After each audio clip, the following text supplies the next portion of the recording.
പരസ്യമായി അവഹേളിക്കുന്ന തരത്തിലുള്ള പ്രവർത്തനങ്ങളിൽ തുടരെ ഏർപ്പെട്ട് കാണുമ്പോൾ ആത്മാർത്ഥതയുള്ള ദീനീ പ്രവർത്തകർക്ക് പ്രതികരിക്കാതിരിക്കാൻ കഴിയില്ല. അതുകൊണ്ടാ ഞങ്ങൾ സാന്ദർഭികമായി അതുകൂടി പ്രചരിപ്പിച്ചത്, അതുകൂടി ഞങ്ങൾ പറഞ്ഞത്. അത് നിലവിളക്ക് ഖബറിങ്ങൾ കത്തിക്കലാണെങ്കിലും ശരിയല്ല. അതുകൊണ്ടാ പറയുന്നത്, ഇത് വർഗീയത പറയുകയല്ല, അതൊരു വിഭാഗത്തിന്റെ വിശ്വാസമാണ്, അവരത് ചെയ്യട്ടെ. അതേ അവസരത്തിൽ ആ നിലക്കുള്ള ഒരാചാരം മുസ്ലിമീങ്ങളുടെ സമ്പ്രദായത്തിലില്ല. ഇസ്ലാമിന്റെ സൗഹാർദ്ദം എന്ന് പറയുന്നത് ഹിന്ദു വിശന്നാലും മുസ്ലിമിന് പ്രയാസമാണ്. അയൽവാസി ഹിന്ദുവാണോ ക്രിസ്ത്യാനിയാണോ എന്ന് നോക്കിയിട്ടല്ല, ഏത് അയൽവാസിയുടെ വിശപ്പും വിശപ്പാണ്. പാവപ്പെട്ടവന്റെ വീട് ഒരു ഹിന്ദുവിന്റെ വീടാണെങ്കിലും ചോർന്നൊലിക്കുന്നത് കാണുമ്പോൾ മുസ്ലിമിന് വിഷമമാണ്. അവൻ സഹായം ചെയ്തു കൊടുക്കണം.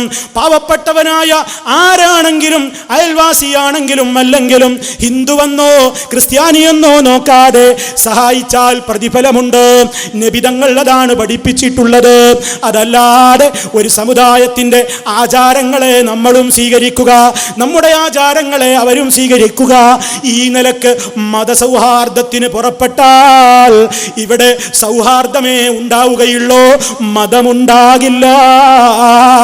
വിളക്ക് കൊളുത്തിയതിനെ ന്യായീകരിച്ചുകൊണ്ട് അതേ അഭിവാദ്യങ്ങൾ അർപ്പിക്കുന്ന സഹോദരാ, മതസൗഹാർദ്ദം എന്ന് പറയുന്നത് അവരവരുടെ വിശ്വാസങ്ങളിൽ ആചാരങ്ങളിൽ ഉറച്ചു നിന്നുകൊണ്ട് സ്നേഹത്തോടെ മുന്നോട്ട് പോകലാണ്.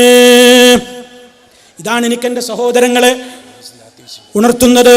അതുകൊണ്ട് സഹോദരങ്ങളെ, ഇസ്ലാമികമായ നിലക്കുള്ള നമ്മുടെ ഓരോരുത്തരുടെയും ബാധ്യതകൾ നാം അത് നിർവഹിക്കണം.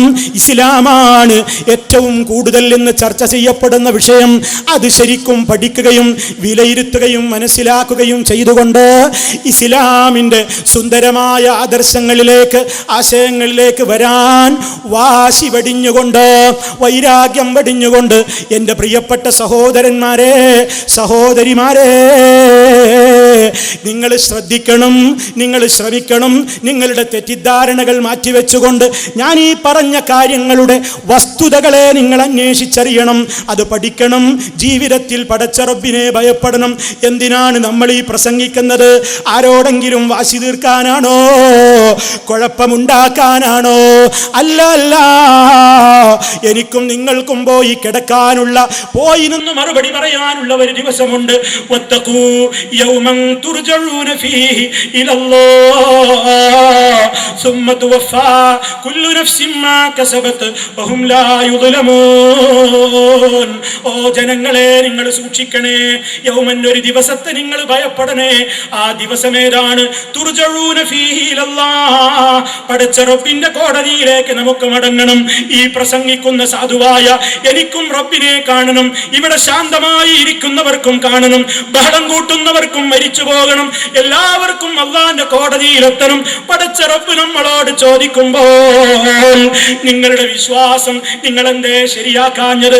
അലം യൗതികും നദീർ, നിങ്ങൾക്ക് മുന്നറിയിപ്പുകാരി വന്നിരുന്നില്ലേ എന്ന് ചോദിക്കുമ്പോൾ അതിനെതിരെ ശരിയായ നിലക്കുള്ള മറുപടി പറയാൻ ഏത് നിലക്കാണ് പ്രിയമുള്ളവരെ നമുക്ക് സാധിക്കുക? ഇത് ശരിക്കും നമ്മൾ മനസ്സിലാക്കണം. ആ ഒരു പ്രത്യേകമായ അവസ്ഥ നമ്മുടെ മനസ്സിലുണ്ടാകണമെന്ന് ഓർമ്മപ്പെടുത്തിക്കൊണ്ട് ഞാൻ അവസാനിപ്പിക്കുകയാണ്. അല്ലാഹു റബ്ബുൽ ആലമീൻ നമ്മെ കാത്തുരക്ഷിക്കുമാറാകട്ടെ. എല്ലാവർക്കും നന്ദി രേഖപ്പെടുത്തുന്നു. സർവശക്തൻ നമ്മെ അനുഗ്രഹിക്കുമാറാകട്ടെ. اللهم ربنا تقبل منا إنك أنت السميع العليم. اللهم إنا نجعلك في نحورهم ونعوذ بك من شرورهم. اللهم إنا نجعلك في نحورهم ونعوذ بك من شرورهم.